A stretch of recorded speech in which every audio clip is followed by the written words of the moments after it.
I'm here at the Vancouver Convention Centre for the Canadian premiere for the National Geographic Beyond King Tut. And I'm going to be speaking with National Geographic photographer Kenneth Garrett, so stay tuned.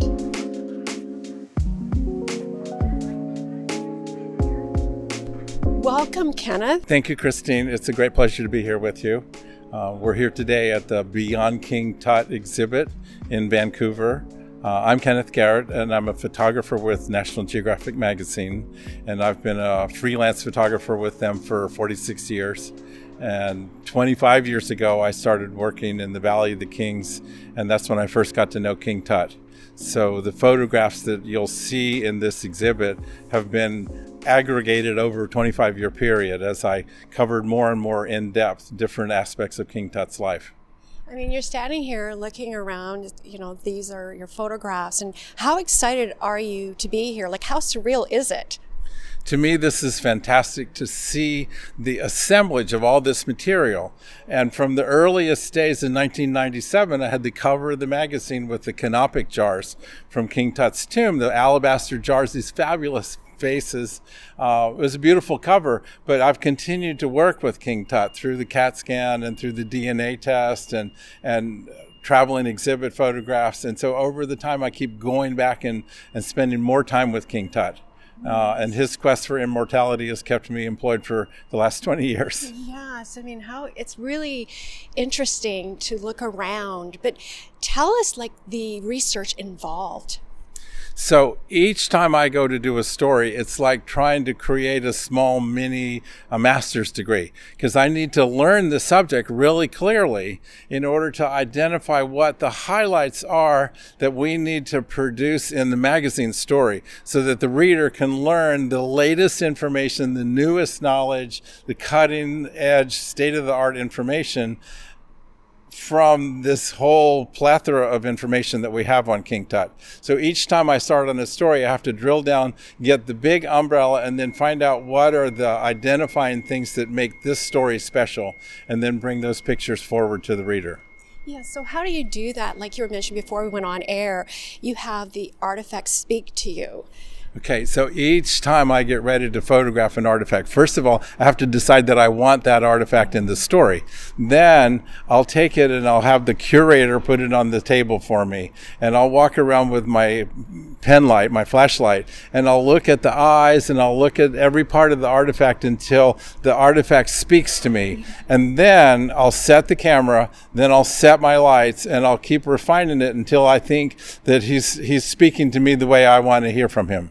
Yes, I mean, you've always had a passion for photography, and your specialty is origin of civilization. But how is this exhibit different from others? I mean, you've done so many incredible projects, exhibits, Kenneth.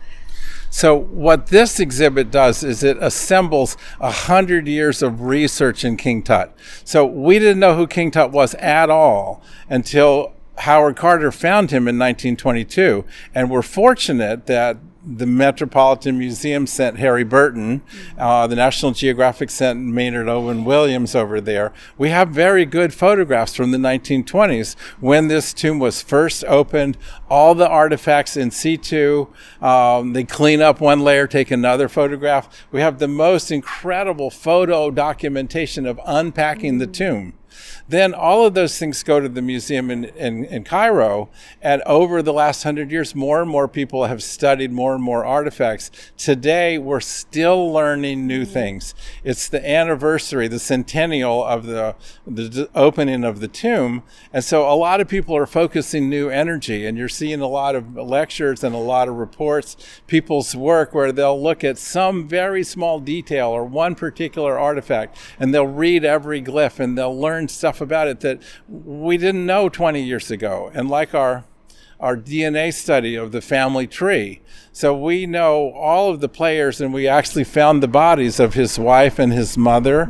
And he was married to his half-sister, one of the Amarna princesses by Akhenaten and Nefertiti. We didn't know that until we did the DNA in 2010. So every year we keep learning more information. So 100 years of study, we're only maybe halfway to learning what we might learn in the long run about King Tut. Every day we learn something new. Wow. through the DNA and through the CAT scan, we still don't know the cause of death. So that's a big open question. Everybody asked it. You haven't asked it yet. But we believe that he died in some sort of an accident. He had a bad knee. He had a club foot. He also had scoliosis. He wasn't a strong specimen. But it appears he was in some kind of an accident. So no antibiotics, an accident, an infection. He was 19 years old. He died from some sudden death accident or infection, but we can't pinpoint it exactly. But maybe someday in the future, one new technology will allow us to figure out what the cause of death was. Yes, and speaking of technology, I mean, what can guests expect? Because it's very projectors, like 50 projectors in one of the rooms. It's so exciting and surreal. So this digital presentation is an astonishing immersion. It's called an immersive experience. So you can come in all these different rooms and just the lights keep flashing and the images keep coming and you get bombarded with all sorts of information and sound and voiceover and music, and you come away completely energized and inspired to want to know more about Egypt. Yes. And so do you have a favorite artifact, or is it all? I have certain favorite photographs. Certainly the mask that's on the wall behind us is one of my favorites, and that's probably what I consider the most valuable, most important archaeological art object, or even any art object, whether it's archaeological or it's one of the most important art pieces in all of humankind. And people flock to see it at the museum. And so one of my favorite photographs I did at the end of the DNA story is I raised the tripod up and I have him in his glass case, and I used a long shutter speed, and people are swirling around this glass case. So the room is packed full of people and they're all just swirling around him. And it just shows the energy and enthusiasm that people have for coming to see that artifact. You can get a lot of that enthusiasm from coming to this Beyond King Tut show. If you want to see the real deal, you're going to have to get on a plane and go to Cairo. But you can be inspired and enthused by coming here and seeing it. When you see it in the immersive room, 20 feet tall, it's just like amazing. They're fabulous projectors. The mask comes up out of the floor, and there it is looming over you 20 feet high. It's just really astonishing. And when you go see it, it's only going to be this big.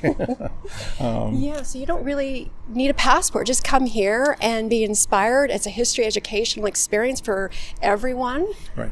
So many of the people that I've worked with in my career as archaeologists tell me that they got their start in archaeology from reading National Geographic as a child on their mother's coffee table or their grandmother's coffee table. And here I am with them in the jungle somewhere photographing a new discovery. And they say, if it wasn't for National Geographic, I wouldn't be an archaeologist. So maybe we'll have some children that'll come and see this show that 20 years from now we'll be reading about great discoveries that they've made. Or maybe 20 years from now, a child that comes and watches this show will figure out the actual cause of death. Who knows? Yes. It's all exciting because new technologies, there's always more to learn. Yes. And, so is there anything else you'd like to add, Kenneth?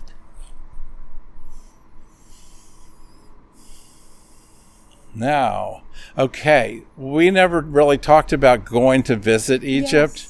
Yes. Egypt is a wonderful place to visit. The people are really friendly. I stay in a little hotel that's run by a family on the West Bank in Luxor. And of course, I have to get up at like 4 a.m. and go shoot sunrise. And they take perfect care of me. And they do everything. They're like my family. And the Egyptian people are so wonderful. And the driver that I have in Cairo, again, he's like family. And they're open and welcoming. So the country is a desert with a strip of civilization along the river. But the people are so warm and friendly and inviting that when you go to visit Egypt, you'll really enjoy it. Oh, wow. It makes me want to go. Yeah. Thank you so much. Right. Well, thank you for coming to Beyond King Tut, and I hope you enjoyed the whole show.